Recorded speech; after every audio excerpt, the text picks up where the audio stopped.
rice lógùn state ibi tí wọ́n fẹ́ gbin rice sí dà Lagos state èèyàn mélòó ló gbin rice ní ilẹ̀ Yorùbá ọmọ tó jẹ́ president wa Bọ́lá Ahmed Tinubu tó ti wá ohun tá a lè sọ ń bẹ̀ rice tí ebi bá ti kó inú ìṣẹ́ bùṣe àti president o àti governor o àti senator o àti rep àti minister even governor and assembly ọjà ní gbogbo wọn náà ti ń ra nǹkan tó fẹ́ jẹ nǹkan kan ní ọjà aládẹ nǹkan àwọn èèyàn kan gbogbo nǹkan ti dowó even atalásó òṣè kọlù ìwọ tó bá fẹ́ ra nǹkan láti ráìsì ní bàbá lọ́jà yàtọ̀ irú làkà wá ń sìn àwọn là ń ṣe environmental gbogbo ní ọjà ìdówé kí ni ìmọ́tótó wọn ló lè ṣẹ́gun àrùn gbogbo bí orúkọ ṣe ná ọjà lẹ́ni báyìí sí tó bá di ọ̀la àwọn ọmọọṣẹ́ tí wọ́n máa wá sínú ọjà wọ́n á gbá gbogbo lẹ̀ ọjà àṣẹ environmental yẹn máa gba máa kó sí anímọ́tò tiwa fún ara wa la máa fún mọ́tò wa kó lọ dànù gẹ́gẹ́ bí pé environmental nínú ọjà ìgbọ́n ìgbà tí ọjà bá dọ̀tí ẹlòmíín pàtẹ ẹja ẹlòmíín pàtẹ nǹkan jíjẹ síbi ibi ìdọ̀tí ẹ̀wé kò bójú mu àwa bí ń ṣe environmental yẹn àwa dẹ̀ ń ṣe débi pé some many places láti ń pè wá irú lẹ́jẹ̀ ṣàtúnṣe ọjà yìí ẹ wá bá a ṣe tọ̀dọ̀ wa náà kí ni wọ́n fẹ́ fàyàn bẹ̀rẹ̀ pé bàbá lọ́jà ti lọ tí wọ́n bá lọlé àwa máa wà lọ́jà ìjọ kìtà wọn máa ṣàtúnṣe ọjà ṣe wọ́n pé bàbá ọjà làwa bẹ́ẹ̀. ẹ̀yin bàbá ọjà làwa bẹ́ẹ̀ yẹn yàtọ̀ sí bàbá lọ́jà. bàbá lọ́jà yàtọ̀ sí bàbá ọjà. bàbá lọ́jà ìyá lọ́jà wọ́n bá lè ṣe tán wọn lọlé bọ̀ bàbá ọjà ibi tí gbogbo yín bá ti lọlé yẹn àwa ṣe kọ̀ntínú iṣẹ́ ni ó ti di ká máa gbálẹ̀ kó kọ́tà kó gbá fámọ̀ but àwọn àdèlà máa rí bó tó ń ké lọ́jà if not ordinary ọjà but ọjà ni ni main source of problem. Yes torí bẹ́ẹ̀ ni gbogbo anybody vote president gbọ̀ngàn adẹ̀dùpẹ́ pé president wa náà ọmọ wọn ni ìyálọ́jà general ọmọ nǹkan tó ń ṣẹlẹ̀ kán jọ ọ́ mo dẹ̀ bẹ̀yìn náà ọlọ́run elédùnmarè òròkì Koiki ọlọ́run elédùnmarè àgbẹ̀yìn ga jù bẹ́ẹ̀ ṣe fẹ́ lọ ohun tí àwa fẹ́ kí ọ̀pọ̀lọpọ̀ yín máa ṣe lélẹ̀ kẹ bọ́ta kẹ wá sáàrin jà. kò ṣe pé àti bọ́ta ni problem àwa wà fún sáfíìsì ẹ̀yin èèyàn wa àmọ́ àwọn èèyàn wa wọn kì í fẹ́ sọ̀rọ̀ irú ẹ̀yin sìn ẹ bá wa sọ̀rọ̀ ẹ face camera ẹlòmíì tí ò bá fẹ́ ká gbé kámẹ́rà sóhun lójú kò ní mínì. ó lè ní wọn àwọn ò lè fẹ́ kó da nìyẹn ẹni bá fẹ́ kó da nígbà tó ṣe fẹ́ ní kí n sọ̀rọ̀ kí n mówó wá ebi ká sọ nǹkan tó ń ṣẹlẹ̀ ni ara ń kan èèyàn Nàìjíríà ó dáa sí lẹ́tà súnmi sàárè po 180 160 dọ́là ní ó pọ̀jù àti ìrèpo 700 naira ń sìn tọ́mọdé fẹ́ gbé nǹkan orí ẹ̀ lọ́ máa gbé sí sẹ́mu tá a rà ní 250 odidi 2000 plus sẹ́mu kékeré káwá sọ ráìsì ọmọ ìgbà kan ló ń sọ pé ọmọ ń jẹ ráìsì lọ́léèwé o ọmọ mi ti ń jẹ̀bà lọ́léèwé ń sìn ẹ̀bà gan lórí oúnjẹ ń sìn ta ló fẹ́ ẹyin kò ṣeé jẹ gbàgbà o ẹ̀bà tún lọ́rọ̀ mi ìmọ̀ á sì máa dá yín lóhùn. Ìbéèrè tí mo tún fẹ́ béèrè tó jọ bẹ́ẹ̀ ni wípé pẹ̀lú ilẹ̀ tí environmental tí ẹ̀ ń ṣe ní ọjà yìí báwo ni payment ṣé wọ́n máa ń san payment fún yín per month ni àbí báwo ni payment yẹn ṣe ń lọ sá. Ọlọ́run kò ṣàánú wa àwọn kan ló sọ pé wọ́n Nàìjíríà. sẹ́yìn dẹ́ believe in wọ́n Nàìjíríà. kí ló fẹ́ sọ sí inú kí lájọ wà yí báyìí nínú kí lájọ wà. a mọ̀ pé nínú Nàìjíríà la wà bọ̀ the question is this. inú ẹ̀ náà wọ́n Nàìjíríà náà láti jọ wà náà lè sí ẹ nìyẹn. ok. ṣé ẹ ní believe in wọ́n Nàìjíríà. Jésù ń bọ̀ wá èèyàn mélòó ló èèyàn Jésù ń bọ̀ wá náà bí discharge wa láti jọjọ́ yìí Jésù ń bọ̀ wá náà bí discharge wa láti jọ yìí wọ́n Nàìjíríà yẹn náà láti máa sọ láti máa dárúkọ dì sí ìwé kìíní kankan wọ̀ believe ò ṣe believe ibẹ̀ táwọn ti jí sílé ní ìgbà tó máa sọ àmàlórí mí ìtàn máa sọ àrà ẹ̀sìn òkọ̀ wọn tó ti jọ pa gbogbo àtàwùsá àti Ìgbò àti Yorùbá o that is it o.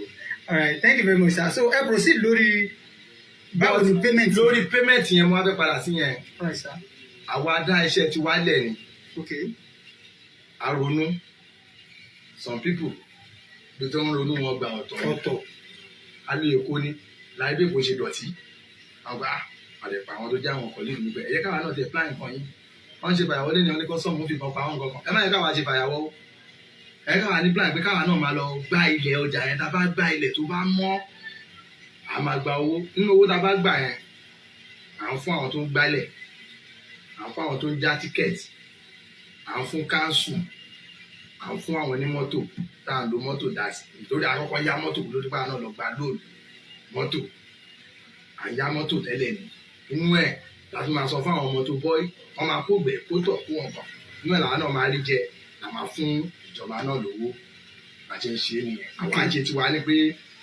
jájájá káwọn náà máa bẹ̀rẹ̀ wọn bìkọ́ nínú àwọn tó ń ṣiṣẹ́ tó ń jẹ tó ń mu lábẹ́ tiwa nínú ilé iṣẹ́ tiwa ní mákà yìí ní mákà tẹ́ ń wò lókè yìí o ní mákà yẹn àwọn tó ń jẹ tó ń mu lábẹ́ wa alẹ́ ní 100 pẹ̀lú 118 plus me tàbí jẹ́ 119 tó ń jẹ tó ń mu lábẹ́ wa àṣẹni tó náà mọ́ ń lé o àṣẹni tó náà mọ́ ń lé o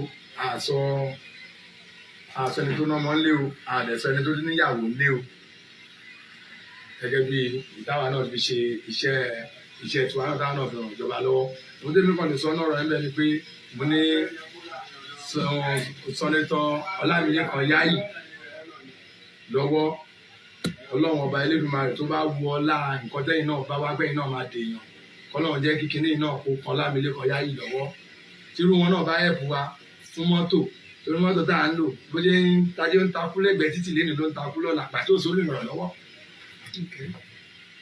a ní rẹ́pù lọ́wọ́ ọ̀nàrẹ́bù Bíọ́dún àìsí àkàkílàdé a ní assembly lọ́wọ́ àti Latifat bẹ́ẹ̀ bóyá táwa ṣe ń ṣe nǹkan yìí a dẹ̀ tún wá ní olórí oko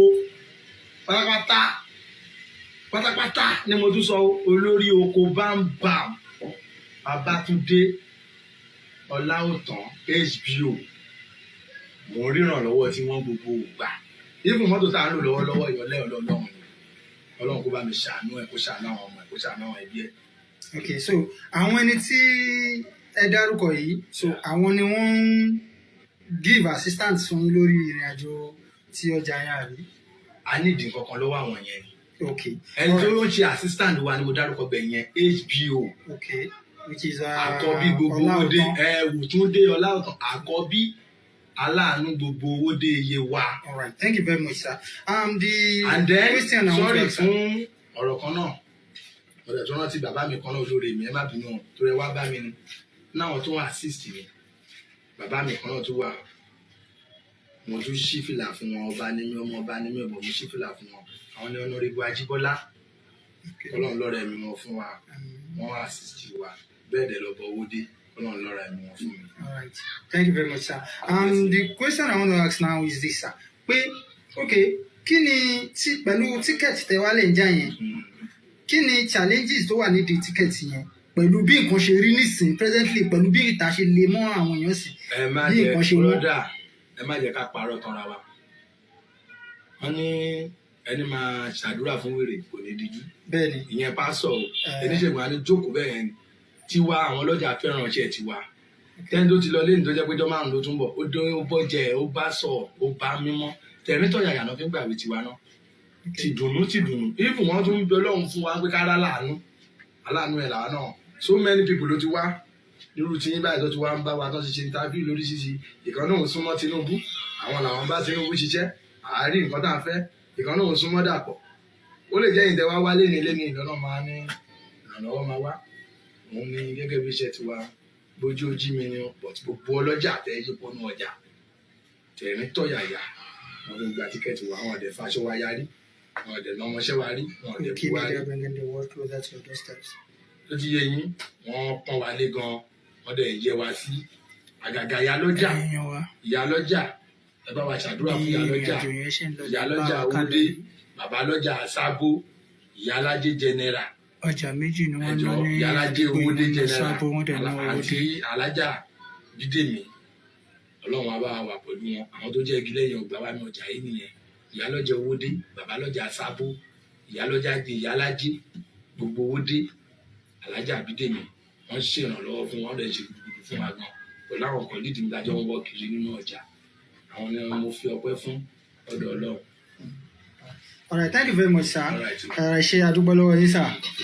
Koikimedia bringing the world closer to your doorsteps. A ṣì wà ní inú ọjà náà nínú ọ́fíìsì àwọn Maka. náà la wà. Ẹ káàsán sà. Ẹ káàsán brother. Kí lórúkọ yín sà, bá a dárúkọ yín fáwọn aráalé? Orúkọ mi ni Olóyè Olúwagbémiga Adéwálé, aṣíwájú ọ̀jẹ̀ parapọ̀ ìgbówódé Yewa. Thank you very much sir. Ìbéèrè tí mo fẹ́ béèrè ni wípé báwo ni ìlú ṣe rí lọ́dọ̀ tí wọ́n báyìí? Tí òwe Yorùbá kan ni. Okay sir. Wọ́n ní tí èèyàn bá fẹ́ eyín arúgbó rí ìta, á ní màmá ọkọ yín kọ́. Ìbéèrè yẹn lọ́wọ́lọ́wọ́ yìí bí nǹkan ṣe rí káàkiri Nàìjíríà àbí nínú ibi tí mo wà yìí, ó yé kálukú bó ṣe wà, ó yé kálukú bó ṣe wà. Àmúmọ́ra ló kù tí kálukú ní àtúnbẹ lọ́wọ́n ọba ni pé kó jọ kó bá yí gbà yí padà sí rere. Bẹ́ẹ̀ ni. Sir, so sir, àwọn kan sọ pé àwọn believe nínú wọn Nàìjíríà, àwọn bẹ́ẹ̀ làwọn kan sọ pé kí ìran Yorùbá dá dúró ló máa pè wá, àwọn Ìgbò sọ pé kí ìran Ìgbò dá dúró ló máa pè àwọn. Kí ni àfojúsùn yín lórí ìrìn àjò yẹn? Ṣé tí ìran Yorùbá, àwọn kan dẹ̀ sọ pé tí ìran Yorùbá bá dá dúró pé ìyà máa jẹ ìran Yorùbá, kí ni àfojúsùn yín lórí ìrìn àjò yẹn sir? Brother mi, ibi tí orí tó ń bẹ́sẹ̀ rè Ọlọ́run ọba nìkan ló mọ̀. Ọlọ́run ọba nìkan ló mọ̀ ibi tí orí ń bẹ́sẹ̀ rè. Yorùbá dá dúró, àjọ ń ṣe pọ̀ lórí wọn Nàìjíríà, kò sí ohun tápọ̀ Ọlọ́run ò ká ń bẹ̀ láti ṣe. Ṣùgbọ́n ohun tí Yorùbá sọ ni pé tó bá tó àsìkò ṣíṣe wàhálà ká lọ nígbàgbọ́ nínú Ọlọ́run pé tó bá tásìkò. Tẹ́wọ̀n ẹrù oṣù mẹ́sàn-án ni oyún nínú obìnrin. Oníṣègùn lè ja ewé kó wá egbò nítorí pé kó ba lè bí wẹ́rẹ́, ojú ara lè là tó bá fẹ́ bímọ, kó má bàa rí ìnira, kẹ́jẹ̀ má bàa pọ̀ jù, kó má bàa pọ̀ jù. Tọ́lọ́run bá sọ pé oṣù kẹwàá lòun tó fẹ́ parí iṣẹ́ tòun ló tó fẹ́ bímọ, oṣù kẹwàá yẹn náà ló ń bọ̀. Ìjọ ká bá lọ́nà máa kí kúrò wọn bọ́rọ̀ yẹn ṣe rí nìyẹn. Ṣùgbọ́n lásìkò táwa yìí, wọ́n Nàìjíríà náà láti ń jírí. Wọ́n Nàìjíríà náà láti ń jírí. Àmọ́ gbogbo tó bá wù wọn Ọlọ́run Elédùmarè tó mọ̀ pé ọkàn kìíní máa jálẹ̀ sí tó máa jẹ́ bìrì ibẹ̀ ní kọ́nà máa tukọ̀ ẹ̀. Àmín sà. Sà, mo ṣe interview fún àwọn màmá kan nínú ọjà ní ọ̀sán yìí. So màmá yẹn wá ní wípé ebi pọ̀, wípé àwọn àgbẹ̀ ò lè lọ sóko. Wọ́n ní kí nìdí táwọn àgbẹ̀ ò fi lè lọ sóko? Wọ́n nítorí kó má bàa pa wọ́n. Kí lẹ rí lórí àwọn ìrìn àjò yẹn? Àti pé kí ni ọ̀rọ̀ ìyànjú tẹ́ ní fún àti mú àwọn nǹkan yìí wá sókun sà? Ohun tó ṣẹlẹ̀ rí o nípa pé bóyá àwọn àgbẹ̀ ò lè lọ sóko, àdìrẹ oníṣúgà ni ó kárí ayé. Ṣùgbọ́n ní agbègbè ọ̀dọ̀ tí wàá ń bí, ó ti ń kásẹ̀ ńlẹ̀ díẹ̀díẹ̀ nítorí wípé èèyàn méjì ló wà tí kì í sùn láàrin ìlú. Ẹni àkọ́kọ́ sà. Ẹni tó máa tún lù ṣe kò ní sùn. Ẹni tó fẹ́ bà á jẹ́ náà ò ní sùn. Wọ́n á jọ máa ṣọ́ra wọn ni. Wọ́n á mọ̀ pé pẹ̀lú àdúró ti tọ́lọ́wọ́n ọba àti ti àwọn èèyàn àti ti irú àwọn màmá tẹ́ ẹ tó ń sọ yìí náà, à ń jáwé olúborí wọn díẹ̀díẹ̀. À ń jáwé olúborí wọn. Lóòótọ́ ìbí pọ̀ láàrin ìlú nípasẹ̀ nǹkan yìí. Ṣùgbọ́n Ọlọ́run ti ń bá wa kápẹ́ ò ti ń bá wa fọkàn sí. Ìyẹn ní environment lágbègbè tí wàá ń bí o. All right. So kí wàá ní ọ̀rọ̀ ìyànjú tí ẹ rò pé ìgbésẹ̀ tí àwọn èèyàn wa lè máa gbé fún oko àti àwọn nǹkan àgbẹ̀ tí ìdẹ̀kùn fi lè dé bá àwọn èèyàn wa? Ẹ ṣe olóòtú. Tí ẹ bá gbàgbé, Chief Commander Ebenezer Obey ó ti kọ orin kan ti pẹ́ pé iṣẹ́ àgbẹ̀ iṣẹ́ ilẹ̀ wa, ẹni kò ṣiṣẹ́ á máa jalè, ìwé kíkọ́ láìsí ọkọ́ àti àdá kò pé. Nígbà yẹn àti mọ̀ pé iṣẹ́ àgbẹ̀ yẹn gangan òun lò kúkú dùn. Ǹjẹ́ ń gbọ́ Yorùbá mi yé? Àgbáyé sà. Lọ́wọ́lọ́wọ́ báyìí ẹni tí bàbá ẹ̀ bá ṣì lóko ó lọ fẹsẹ̀ ẹ̀yìn délé. Ẹni tí bàbá ẹ̀ bá ṣì lóko ó lọ fẹsẹ̀ ẹ̀yìn délé. Tí ò bá lè ṣàkóyàn fún ara ẹ̀ kó wá wọ èèyàn kan tó ń fi kíní ẹ̀ ṣiṣẹ́ ṣe. Téèyàn bá ṣàkó plọ̀tì méjì mẹ́ta lásìkò tá a wà yìí, tó bá dàsìkò tó bá mú pákí jáde ńbẹ̀, tó bá ṣe gàrí ẹ̀ sílé, ó mọ ohun tó ń fẹ́ rí ńbẹ̀. Nítorí ní ìsìn wọ́n ń ta apẹ̀rẹ̀ kan tó pákí ní close to 40,000 or above 40. ṣé àmọ̀ pé tí yàrá bá gbìyànjú tó bá ṣe díẹ̀ tí wọ́n bá ṣe tẹ́mi bá ṣe títọ̀ bá ṣe tẹ́lẹ̀ ìbá ṣe tẹ́lẹ̀ ìbá ṣe ṣé ẹ mọ̀ wípé nǹkan á máa pọ̀ díẹ̀díẹ̀ gbogbo wa a gbọ́dọ̀ kọjú ọrọ̀ ajé wa síbì kan náà ìgbàgbọ́ tèmi ni pé ẹni tí bàbá ẹ̀ bá lóko ó fẹsẹ̀ yìn délé bó ṣe rí nìyẹn.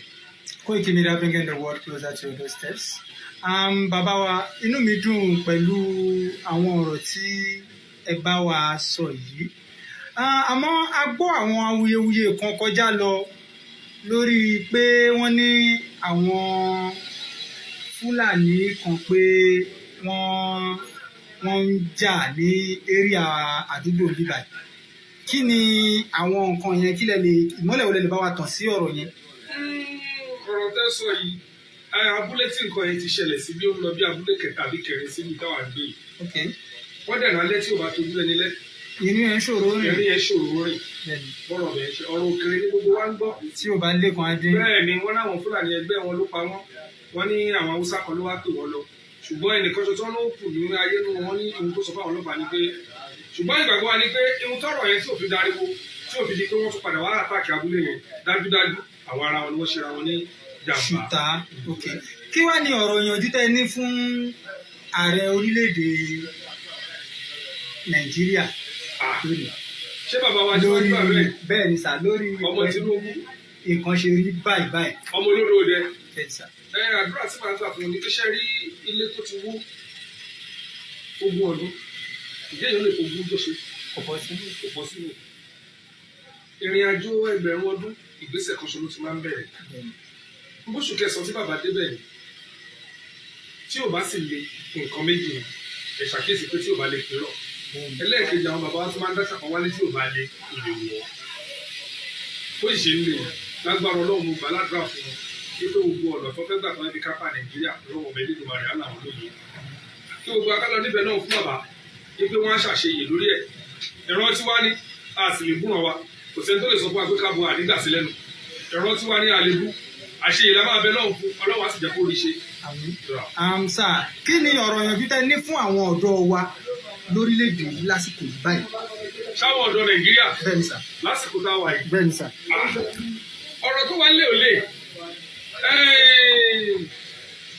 kò sí ẹnì kankan tí ọ̀rẹ́ láti tó gbé bíbélì rẹ̀ ní àdókòrò alẹ́ láti máa ṣe wàásù fẹ́ nìkan mọ́ pé báyìí ni nǹkan ṣe rí àbí bẹ́ẹ̀ ṣe wà yìí sí ní dàgbàdé ó dìgbà tó bá tó sọ fún mi pé ẹja ló wà nínú agolo tó ń pè ní sàlẹ̀ nǹkan tó mọ̀ pẹja ni kájà sọ pé ẹ̀rọ wúrà rí ẹ̀rẹ́ ni tó jẹ́ rí ládùúgbò yìí ṣé bẹ́ẹ̀ rẹ́ ni tó jẹ́ rí ládùúgbò yìí gbogbo àwọn ọ̀dọ́ inú mi dùn pé gbogbo nǹkan mèremère tó ń jáde ń sìn gbogbo nǹkan mèremère tó ń jáde ń sìn àwọn ọ̀dọ́ náà ti rí pé owó ni wọ́n ń ṣe kí ni owó ni wọ́n fi ń ṣe kálukú ló ti mọ̀ pé yẹ kóun ran bàbá òun lọ́wọ́ kóun ran ìyá òun lọ́wọ́ nítorí bùkátà tó wà lẹ́sìn bàbá kan ò lè dágbé mọ́ ìyá kan ò lè dágbé mọ́ àwọn náà fún ara wọn kó dìde kó bẹ̀rẹ̀ sí ní ṣiṣẹ́ kó bẹ̀rẹ̀ sí ní jálamba kó bẹ̀rẹ̀ sí ní ṣiṣẹ́ kó tẹpá mọ́ṣẹ́ ni ìmọ̀ràn mi fáwọn ọ̀dọ́ nìyẹn kí ọ̀dọ́ kan má lọ lérò pé bóyá pé òun á da sọ́run bàbá òun àbó òun á da sọ́run ìyá òun omi tó bá mọ òun ọba òun rẹ̀ lá sí ilẹ̀ ń wà lóko ọ̀dọ́ náà má dà kó ṣàkó ó dàbí ọ̀rọ̀ ẹ̀gbọ́n mi kan ni ó ní ọmọ tóun bá ti ń retí nǹkan jíjẹ lọ́wọ́ ẹ̀ lẹ́yìn tóun ti kọ tí ò bá mú wá fóun òun á fi pèsè tiẹ̀ kó má tún wá fi tiẹ̀ kó bá tóun nítorí ibi tọ́rọ̀ ìdé yìí sìn nínú ilé tèmi sìn o ò lè wọlé mi kó máa bèrè lọ́mọ mi pé ṣó ti yó torí ṣó ti jẹun lè mí bèrè lọ́wọ́ ẹ̀ ohun tó bá ti mú ẹ bèrè lẹ́yìn pé ṣó ti yó ṣó ní tó fẹ́ fún tó bá ti ní ìtọ́ fẹ́ fún má bèrè pé ṣó ti yó ṣó ti jẹun lè mí bèrè lọ́wọ́ àwọn ọmọ tèmi lásìkò yìí bóyá jẹ́ nìyẹn. All right, sir. Thank you very much, sir. Koikimedia bringing the work closer to other states. Kí ni ẹ lérò pé ìjọba Dàpọ̀ Abíọ́dún lè ṣe tó lè mú ìdẹ̀kùn bá iye wa owó de iye wa níbí? Brọ́dà mi, àwọn agbaninímọ̀ràn pọ̀ fún ìjọba lórí gbogbo ètò. Bẹ́ẹ̀ ni, àwọn agbaninímọ̀ràn wọ́n pọ̀ rẹpẹtẹ lórí gbogbo ètò tí gómìnà wa ọmọọba Dàpọ̀ Abíọ́dún tí wọ́n ní. Wọ́n ń ṣe náà omi ló pọ̀ ìjọka lọ. Ogun state táwọn èyí náà tóbi. Ogun state táwọn èyí tóbi. Ogun state táwọn èyí tóbi. Olórí ìlú dẹ̀ ṣòro ṣe. Ẹlòmíì tó bá ní kó ṣe baálẹ̀ àdúgbò ẹ̀ oṣù kan. Ibẹ̀ ló tún máa mọ̀ pé olórí ìlú ṣòro ṣe.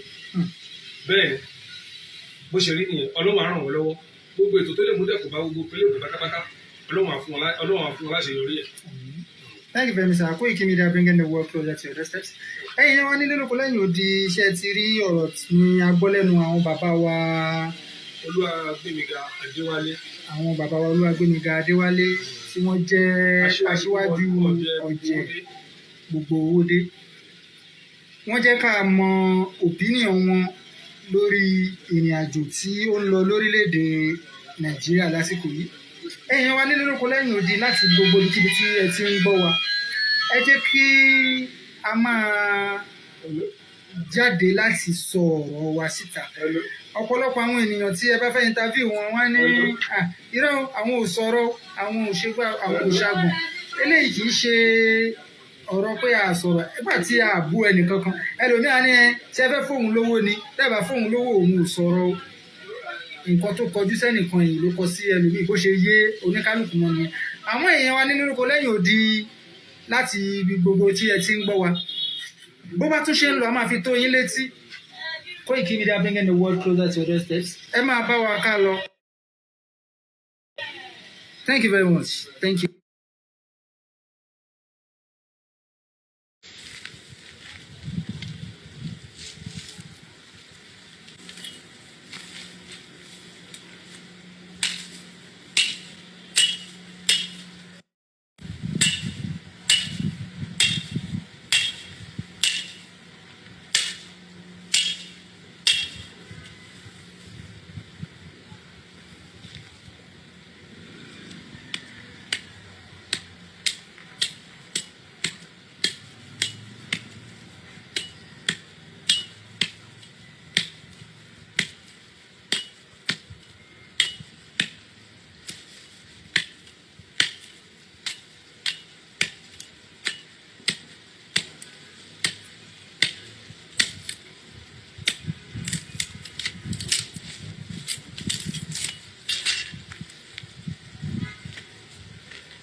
Iṣẹ́ àgbẹ̀ níṣẹ́ ilé wa, ẹni kò ṣiṣẹ́ àmọ́ jalè.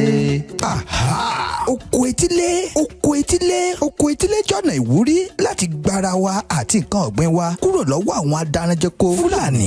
Ìdí nìyí tí ìyá wa agbẹjọ́rò dókítà Janet Fashakin, afíjú lọ́ọ̀yà láti ìlú Amẹ́ríkà, ṣe ń pe gbogbo ọmọ Yorùbá wípé ẹ jẹ́ kí a lo àǹfààní ilẹ̀ ọlọ́ràá tí Ọlọ́run fi fún wa láti gbin àwọn ọ̀kan ọ̀jọ̀kan nǹkan jíjẹ bíi tòmẹ́tò, ata, àlùbọ́sà, ẹ̀fọ́, ilá, ọ̀gẹ̀dẹ̀, iṣu, gbàgùdá àti bẹ́ẹ̀ bẹ́ẹ̀ lọ sí etí ilé wa. A lè dáko sínú ilé wa, àyíká ilé wa, tàbí létí wọn kò tí ì parí ládùúgbò wa. Tí a kò bá tilẹ̀ gbé níbi tí a tilẹ̀ gbin nǹkan sínú ilẹ̀, a lè kó yẹ̀pẹ̀ jọ sínú àpò, inú abọ́, ìyún tó lóyìnbó ń pè ní bucket tàbí garawa àjákù láti ṣọ̀gbìn oko etílé. Let's go farming to eradicate famine. Kí ebi má bàa pa wá mọ́lé ní ilẹ̀ Káàárọ̀ Oòjíire, níbi tí àwọn tí wọ́n lé àwọn àgbẹ̀ wa kúrò lóko tí ń tapẹ̀rẹ̀ tòmátò ní $15,000 ìyún 15,000 naira fún wa. Ẹ jẹ́ ká ṣoko etílé ká lè bọ́ lọ́wọ́ ìṣẹ́ òun ìyà tó ń tẹ́bí. Fún ẹ̀kúnrẹ́rẹ́ àlàyé síwájú sí i tàbí fún ọ̀kan ọ̀jọ̀kan ìbéèrè tẹ́ bá fẹ́ bi wá, ẹ lè pè tàbí kẹ́ WhatsApp wa lórí +1 917 689 6910. Oko etílé.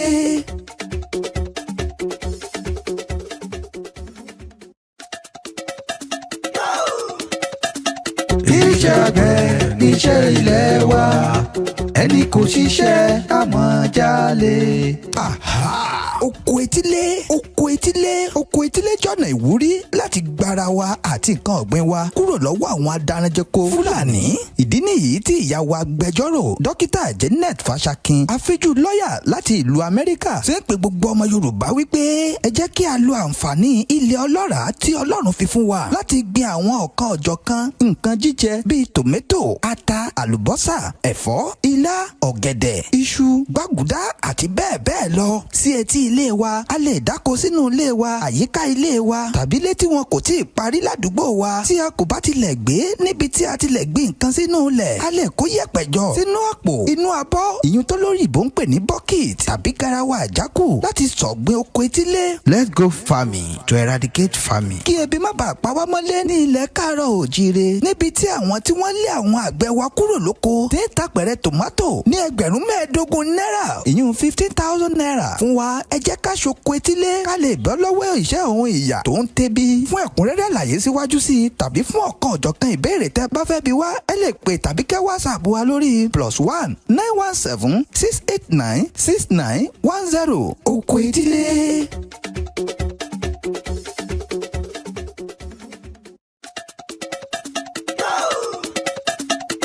iṣẹ́ àgbẹ̀ níṣẹ́ ilé wa ẹni kò ṣiṣẹ́ àmọ́ jalè. oko etílé jọ̀nà ìwúrí láti gbára wa àti nǹkan ọ̀gbìn wa kúrò lọ́wọ́ àwọn adaranjẹko Fúlàní. ìdí nìyí tí ìyá wa agbẹjọ́rò dókítà Janet Fashakin afíjú lọ́ọ̀yà láti ìlú Amẹ́ríkà ṣe ń pe gbogbo ọmọ Yorùbá wípé ẹ jẹ́ kí a lo àǹfààní ilẹ̀ ọlọ́ràá tí Ọlọ́run fi fún wa láti gbin àwọn ọ̀kan ọ̀jọ̀kan nǹkan jíjẹ bíi tòmẹ́tò ata àlùbọ́sà ẹ̀fọ́ ilá ọ̀gẹ̀dẹ̀ iṣu gbàgùdá àti bẹ́ẹ̀ bẹ́ẹ̀ lọ sí etí ilé wa a lè dáko sínú ilé wa àyíká ilé wa tàbí ilé tí wọn kò tí ì parí ládùúgbò wa tí a kò bá tilẹ̀ gbé níbi tí a tilẹ̀ gbé nǹkan sínú ilẹ̀ a lè kó yẹ̀pẹ̀ jọ sínú àpò inú abọ́ ìyún tó lóyìnbó ń pè ní bucket tàbí garawa àjákù láti ṣọ̀gbìn oko etílé. Let's go farming to eradicate famine. kí ebi má bàa pa wá mọ́lé ní ilẹ̀ káàárọ̀ òjíire níbi tí àwọn tí wọ́n lé àwọn àgbẹ̀ wa kúrò lóko tí ń tàpẹ̀rẹ̀ tòmátò ní $15,000 ìyún 15,000 naira fún wa ẹ jẹ́ ká ṣoko etílé ká lè bọ́ lọ́wọ́ ìṣẹ́ òun ìyà tó ń tẹ́bi. fún ẹ̀kúnrẹ́rẹ́ àlàyé síwájú sí i tàbí fún ọ̀kan ọ̀jọ̀kan ìbéèrè tẹ́ bá fẹ́ bi wá ẹ lè pè tàbí kẹ́ WhatsApp wa lórí +1 917 689 6910 oko etílé.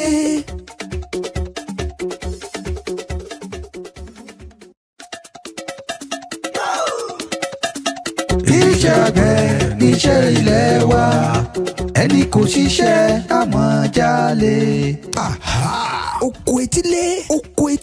oko etílé jọ̀nà ìwúrí láti gbára wa àti nǹkan ọ̀gbìn wa kúrò lọ́wọ́ àwọn adaranjẹko Fúlàní.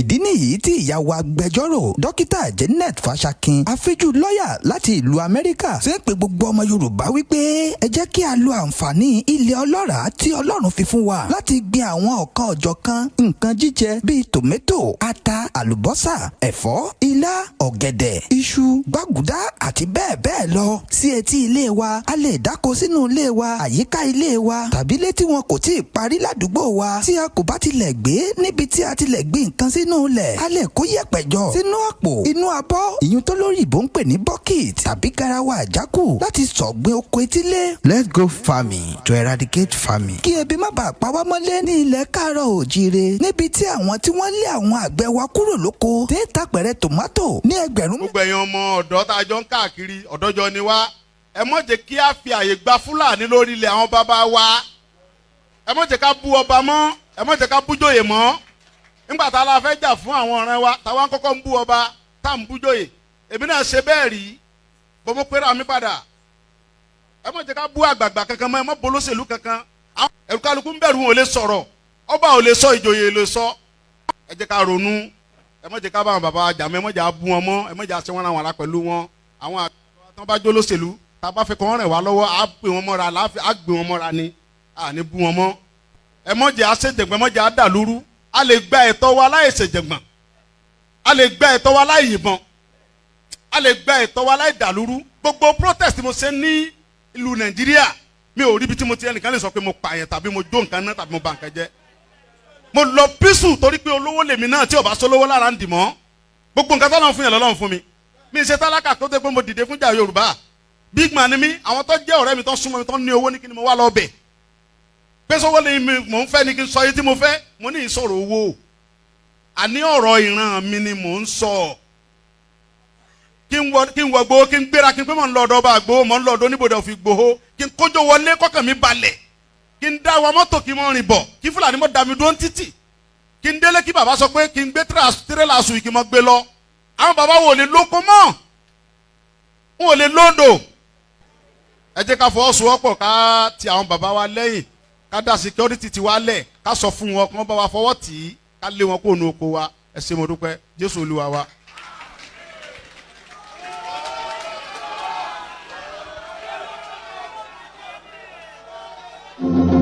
We have problems in the land, and the problems, I want to say this, I might be, off the cuff, is because of our constitution. Also, Nigeria is not operating any constitution known to honesty, entrenched in group faith, brought about by unanimity of the people, acceptable to federalism, and again, that is also, we also have that problem with the judiciary. Because of the Nigerian situation, we have a unitary system. That's what we run. Hydra-headed. Don't let us pretend. And I've said it over and over. And I'll continue to say it. And that's unitarism has also crept into the judiciary. Today, the entire Nigerian judiciary is unitarized. The Supreme Court is federal. Federal Court of Appeal, the Court of Appeal is federal. Federal High Court is federal. FCT is federal. National Industrial Court is federal. Customary Court of Appeal of the Federal High Court is federal. Sharia Court of Appeal of the Federal High Court is federal. All jurisdictions. That the Koikimedia of this world, that the Oputas of this world, that the Belos of this world, when they wind their respective high courts exercised, making the law to be profound, succulent, rich, exciting, they are now vested in the different federal high court or federal courts. We're talking of how to reform the system. There is no justification in a state, in a nation like Nigeria, purporting to practice federalism, where even the Supreme Court should be overburdened with unnecessary jurisdiction in respect of land matters from Yoruba land, respect of divorce, respect of family matters, chieftaincy matters. How do they know? I don't want us to be deceiving ourselves. Assuming I'm even appointed to the Supreme Court today, I'm above the age, but assuming, and I'm sitting there, and you bring a matter on appeal in respect of Kanuri native law and custom, or Igbo native law and custom, or Igbo land tenure system, and I sit there, and I'm writing judgment. I'm a Yoruba man. What do I know about that? Those kind of cases to stop at the state, either Court of Appeal or Supreme Court. Go to the United States of America. Each state has its own Supreme Court. We are running into trouble. We are inching there, and time is not in our favor. And I'm not tickled by what the National Assembly is doing. They are not being fair to themselves. They are not being fair to us. They claim to be amending the Constitution. What are they amending? And I want to repeat it. Do you amend something that is not amendable? When you want to amend the Constitution, by the way, Lati, where do you start? You start from the preamble. With the people? Oh yes, they have to amend it. Why are they running away from it? If they cannot amend the preamble, if the preamble is not amendable, then it means the Constitution is not amendable. Come on, they have to start from it. Do you start reading your letter from the back page? Do you? No, they have to start from the preamble. That means the preamble is fake. We the people, who are the we? When did we meet? And why can't we do it? I've studied the constitutions of the world. And I say this also with every sense of humility. There is no constitution that is near as fake, near as deceitful, near as make-believe in nature and in content as the constitution, as what we call the Constitution of the Federal Republic of Nigeria 1999 as amended. Funke! Ayemi, Temi, Bami. Apostle, we hear of this. What are they amending? President Tinubu needs to put his best foot forward to govern the country. If he does that, in 4 years, he can turn things around. But there are certain critical things he would need to do. The first thing is to say, what's the Constitution? If, for instance, me and my wife Lillian don't agree in our marriage of 45 years, then we can't do anything. So the first thing that President Tinubu would need to do is to ensure that Nigerians all agree to be one country. You recall that Bola Ige asked those two questions. Do we want to be one? It's not by force. If we want to be one, how? We haven't answered those questions, which is why I told President Babi of the Senate that it has taken 23 years to solve the problem of the Constitution. And I urged him, in conjunction with President Tinubu, to resolve the Nigerian constitutional question now. by inviting the owners of Nigeria. The owners of Nigeria, mark you, were those who owned Nigeria before Lugard brought his amalgamation in 1914. Call them in. These are the people who own the country, and ask them questions. What do you want to see of the Constitution? Because without a Constitution, we're going nowhere. And no one will doubt the fact that the Constitution bequeathed by the military in 1999 is unsatisfactory. You can't build anything out of a weak foundation. The economic development policy of President Tinubu, the political development policy of President Tinubu, and everything else he wants to do rests on a very solid foundation. So let him immediately resolve that. How can we spend 23 years looking for a foundation for building a house? Does that make sense to anybody? So that's my number one issue. We need to resolve this issue of, do we want to be one? And mark you, the flip side of the question is that we mustn't be one, because you go.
iṣẹ́ àgbẹ̀ níṣẹ́ ilé wa ẹni kò ṣiṣẹ́ àmọ́ jalè.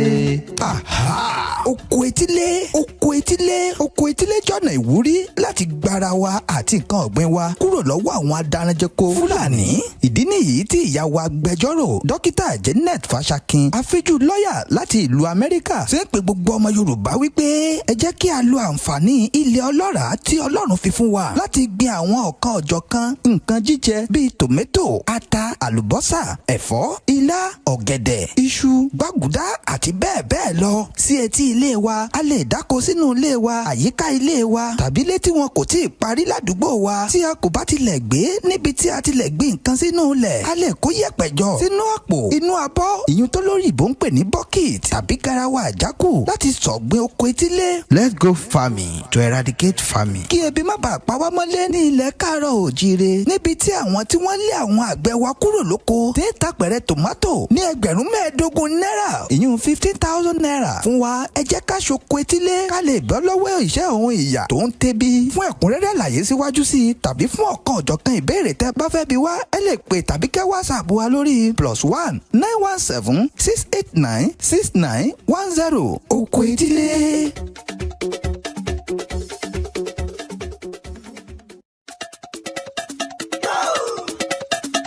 iṣẹ́ àgbẹ̀ níṣẹ́ ilé wa ẹni kò ṣiṣẹ́ àmọ́ jalè.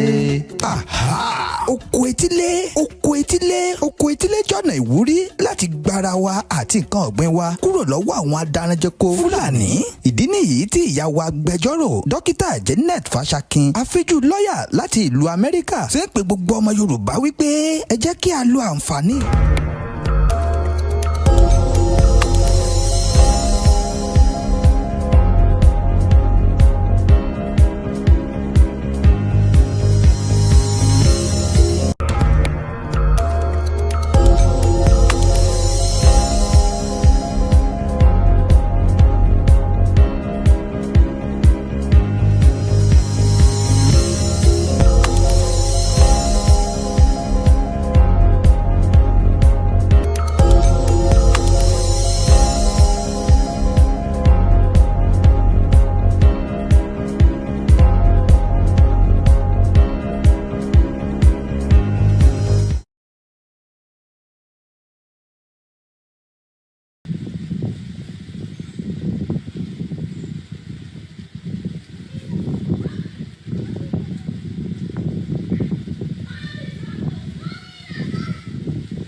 gbogbo ẹ̀yin ọmọ ọ̀dọ́ tá a jọ ń káàkiri ọ̀dọ́jọ́ ni wá ẹ má jẹ́ kí a fi àyè gba Fúlàní lórí ilẹ̀ àwọn bàbá wa ẹ má jẹ́ ká bú ọba mọ́ ẹ má jẹ́ ká bú jòyè mọ́ nígbà tá a la fẹ́ jà fún àwọn ọ̀rẹ́ wa táwa ń kọ́kọ́ ń bú ọba tá à ń bú jòyè èmi náà ṣe bẹ́ẹ̀ rí bọ́ mo pera mi padà ẹ má jẹ́ ká bú àgbààgbà kankan mọ́ ẹ má bolóṣèlú kankan ẹ̀rù kálukú ń bẹ̀rù wọn ò lè sọ̀rọ̀ ọba ò lè sọ ìjòyè lè sọ ẹ jẹ́ ká ronú ẹ má jẹ́ ká bá àwọn bàbá jà mọ́ ẹ má jẹ́ bú wọn mọ́ ẹ má jẹ́ àṣẹ wọn àwọn ará pẹ̀lú wọn àwọn àgbà tó bá jó lóṣèlú tá a bá fẹ́ kọ́ wọn rìn wá lọ́wọ́ á gbé wọn mọ́ra á gbé wọn mọ́ra ni à ní bú wọn mọ́ ẹ má jẹ́ àṣejẹ̀gbọ́n ẹ má jẹ́ àdàlúrú a lè gba ẹ̀tọ́ wa láì ṣèjẹ̀gbọ́n a lè gba ẹ̀tọ́ wa láì yìnbọn a lè gba ẹ̀tọ́ wa láì dàlúrú gbogbo protest mo ṣe ní ìlú Nàìjíríà mi ò rí ibi tí mo ti ẹnìkan lè sọ pé mo pààyàn tàbí mo jó nǹkan náà tàbí mo bà nǹkan jẹ́ mo lọ písù torí pé olówó lèmi náà tí ò bá sólówó lára ń dì mọ́ gbogbo nǹkan tọ́lọ́run fún yẹn lọ́lọ́run fún mi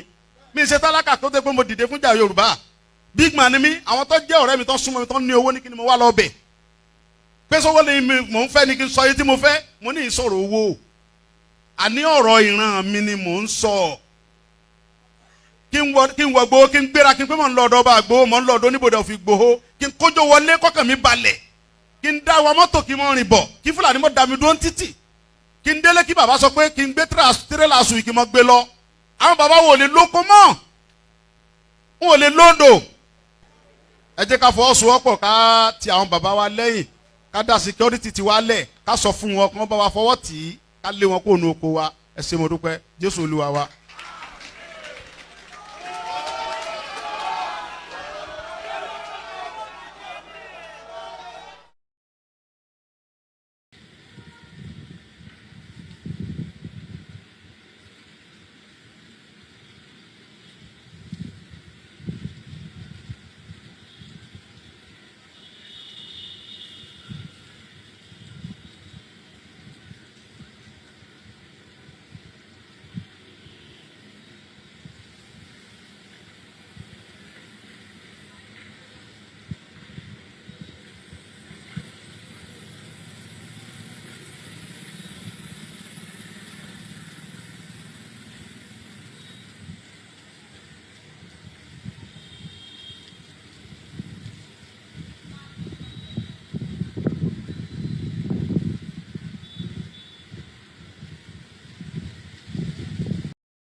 ọmọ Ìbàràpá lápapọ̀ ẹ jẹ́ a dúpẹ́ lọ́wọ́ Akin ọmọ Yorùbá lápapọ̀ tìlé tó kó ẹ̀mí àbọ̀ ẹ bá ń kọ́mọ Adéyẹmọ Chief Sunday Adéyẹmọ Ìgbòho orúkọ ńlá tí ń jámọ́ láyà bí àrá orúkọ tó ń dẹ́rù bo lórúkọ gan-an ọmọ Yorùbá ẹ má sùn o torí pé bùrà a kò lè fojú kégbodò láyé títa ríro lẹ̀dá ń kọlà wúrà tó máa dán alànà kọjá dandan o ọ̀wọ́n irin ní má bẹ̀rẹ̀ wọ̀nà ẹ̀dá kan ò lè ṣì wá lọ́nà mọ́ ẹjẹ́ àfìmọ̀ṣọ̀ kan ká lè débi re ẹjẹ́ àjọ gbárùkù ti Sunday Ìgbòho ṣá ọmọ Ìgbòho mọ̀rẹ́ nílùú Alágbàdo Òde ọmọ atapẹ̀tẹ̀ wọnú omi ọmọ gèdèlè wodò sànyà ìsànyà ò rẹ́ràn bàbá yín láàrin ìdí omi kò sì náà ń kán sí yín lẹ́nu ọmọ òkúta mẹ́ta òkè Ìgbòho ìkan ń ṣe yín ní dábọ̀dàbọ̀ ìkan ní mọ́ rọra ìkan tó kù nígbà tí wọ́n ò mọ̀ Ìgbòho mọ̀rẹ́ kí ló dé Ìgbòho mọ̀rẹ́ sí ọmọ òpópó sanran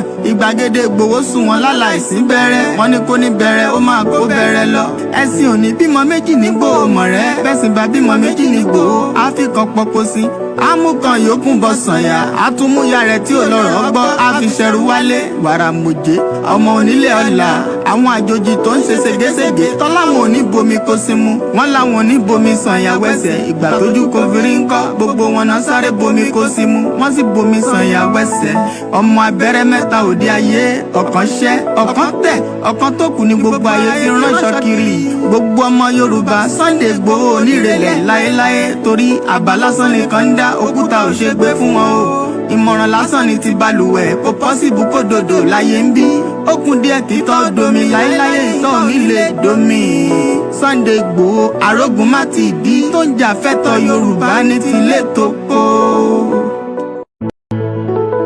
ọmọ Ìbàràpá lápapọ̀ ẹ jẹ́ a dúpẹ́ lọ́wọ́ Akin ọmọ Yorùbá lápapọ̀ tìlé tó kó ẹ̀mí àbọ̀ ẹ bá ń kọ́mọ Adéyẹmọ Chief Sunday Adéyẹmọ Ìgbòho orúkọ ńlá tí ń jámọ́ láyà bí àrá orúkọ tó ń dẹ́rù bo lórúkọ gan. Yorùbá nation now no going back Yorùbá nation now no going back. Assalamu alaikum warahmatullahi wabarakatuh akí gbogbo wa akú gbìyànjú akú kó lè dá Ọlọ́run bá alá ajẹ́kó dá fún wa inshallah rahman olóyè Sunday Ìgbòho Ọlọ́run bá yọ wá níwọ̀rùn ọlá Al-Qur'ani Karim ọmọ Adéyẹmọ Ìgbòho ṣá o owó bàbá àdámì o mẹsàyà mẹ̀kúnnù ni Jésù àsìkò tiwa nìyẹn ànábì mọ́mọ́ àsìkò tiwa nìyí o àtiwọ́ tó fẹ́ o owó bàbá àdámì o ìránṣẹ́ Olúwa ni àkàndé èèyàn ni ẹkùn tágìrì gbéra ẹni jà ni à ń lé bọ́ lẹ́yìn jagunlabi ńlára wájú gbogbo ara wájú tún gbèrú kílẹ̀ yìí. àbáṣẹ́dé okùnrin ọba díẹ̀ kágbìn tán sìn.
There is no land called Nigeria.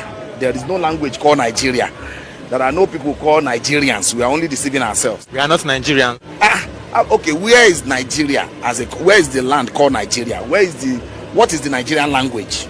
We are nations that had been forced together to live in one pathetic country. So anybody who goes there today to say pray for Nigeria, that person is just deceiving himself, because the people who want to be that Nigeria had not sat down to agree if they want to be Nigeria. when this collapse comes, and it's going to come, we in the UK are going to need to have some serious reflection on mistakes that have been made, and especially our foreign policy in history. And we're going to have to rely on these nations that we've been stealing from for years to deal with us, because we need them. We're not like Russia. We're not self-sufficient. Russia has its own oil, its own food, it doesn't have to import anything. It can survive without the world. We, a tiny little island, do not have that luxury. We need to import. That's why we've stolen so much shit in the history. So what happens, do you think, in the next decade as African countries are rising and getting more powerful, and the Western countries that had them under their heel for so long, like the UK where I live, are on the way down and their economies are collapsing? What help do you think we're going to get from those countries that are becoming more powerful? How do you think that the Africans are going to look towards the English with regards to trade deals and buying their uranium off them if we need to? They're not going to look too kindly, are they? Especially if there's absolutely no apologies whatsoever. And as far as I can tell, this country doesn't apologise for jack shit. And the reason it doesn't apologise is because if it apologised for the stuff that it's done, it'd have to start giving back all of the stuff that it's stolen. I've spent hours inside the British Museum. That place is an absolute, it's a treasure trove. It's incredible. And it's nearly all nicked. And we're going to have to, in the UK, in the West, really start looking at our place in the world and really start looking as to whether we really do value the things that we say we do. I saw somebody earlier saying, you know, this is what the West do. They just play pretend. It's no wonder the West now accept a man being a woman if he just identifies as one, because we in the UK have been identifying as a nation that is on the side of law and order. A nation that values free speech as it's censoring everybody. A nation that values freedom of the press and is a shining light and a beacon for freedom of the press throughout the world, whilst it's literally torturing the best journalists the world has ever seen in its capital. We say we are these things. Our government says them all the time. The diplomats are like that. But it's just all hot air. Nothing we do as a country backs up what these people are saying the country is. Nothing.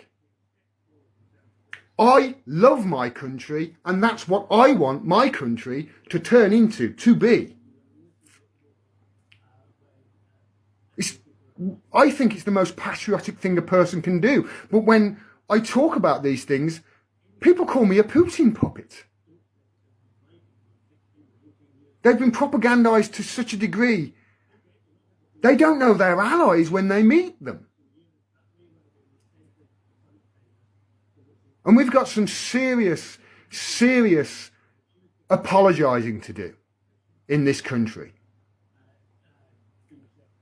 To all of these nations that we have stolen from, to all of these nations whose leaders we've helped assassinate and overthrow, all of these coups that we've done around the world in countries just because we didn't like what they did. So we killed them and we overthrew them and we put in a dictator who created a secret service and was just brutal to the people in that country. We didn't care, as long as we carried on getting the oil. We're meant to be a country that cares about these things. It cares about truth and honesty and justice. This country prides itself on the UK justice system. Well, there's no greater injustice in this world right now than the imprisonment of Julian Assange, and we're the ones doing it in the UK.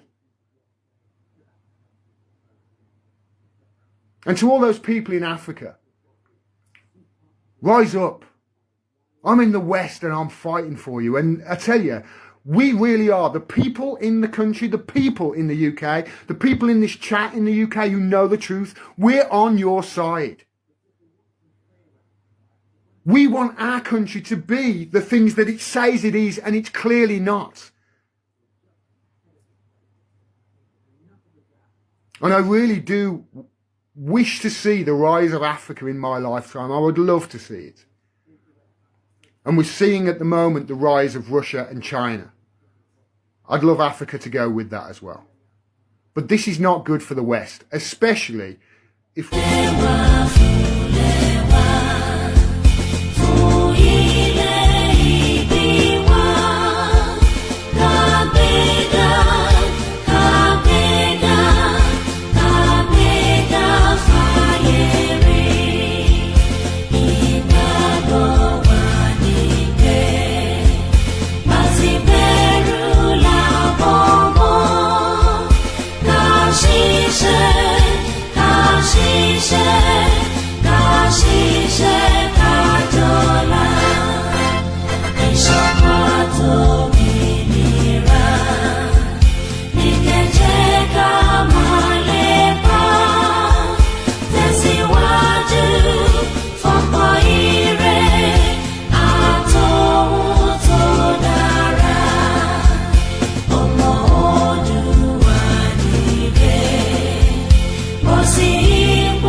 wọ́n sọ̀rọ̀ bí ọ̀rọ̀ epo àwọn á di 200 á di 5. Ẹ fọkàn balẹ̀ a máa gbé wálẹ̀. ẹ lọ fọkàn balẹ̀ ẹ lọ fọkàn balẹ̀ ẹ lọ fọkàn balẹ̀. wọ́n sọ̀rọ̀ bí ọ̀rọ̀ epo àwọn á di 200 á di 5. Ẹ fọkàn balẹ̀ a máa gbé wálẹ̀.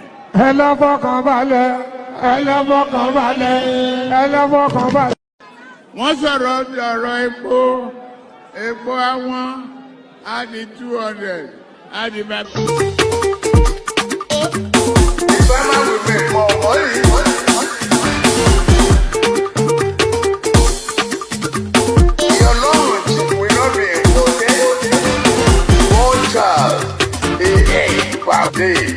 Tasabagari ewan. One child. Tasabagari ewan. Eba, gari, beans. Eba, gari, beans. Àgbàdo, cassava, corn, yam. Recruit 50 million youths. Àti gbin tomatoes àti atarodo òun ni aṣẹ̀gbìn tán sìn ẹ̀rí òun ni aṣẹ̀gbìn tán ni so that láìpẹ́ láì jìnnà a darí lọ sí inú oko kejì lọ́hùn níbi tí a ti lọ wẹ́ẹ̀tì ẹ̀fọ́ wa láti lọ wẹ́ẹ̀tì ẹ̀fọ́ tí àgbẹ̀ tó ti ń wù tó nílò omi ẹ̀rí oko náà so ó ìkù àti ìkọ̀tán nígbà tí ó bá tú àwọn retí kí òjò rọ̀ wípé ilẹ̀ yẹn ti ń padà le so tí òjò yẹn bá padà rọ̀ a lè ní àǹfààní láti kọ eléyìí tó kù kó náà ní o a dúpẹ́ lọ́wọ́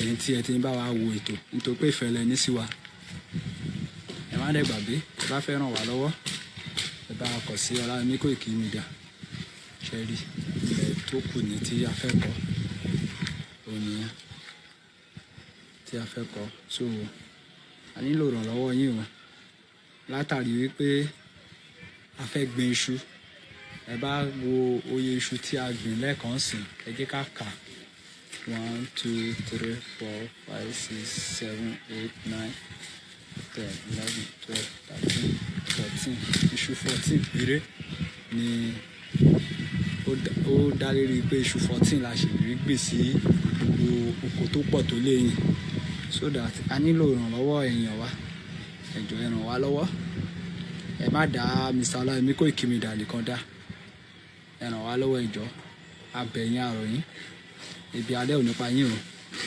ẹ ṣé gan ni o láìpẹ́ láì jìnnà a máa padà sí live kó tó di pé a lọ oko ó tó di pé a lọ wẹ́ẹ̀tì ibi ẹ̀fọ́ yẹn so that a bá ti débẹ̀ a padà go live ẹ ṣé gan ni o ẹ̀ ń tí ẹ ti darapọ̀ mọ́ wa.